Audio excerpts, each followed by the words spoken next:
In front of me is Samsung Galaxy A72, and let me show you how to change ringtone on this phone.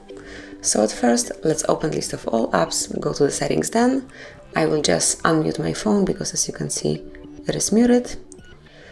And then locate sounds and vibration and click on ringtone.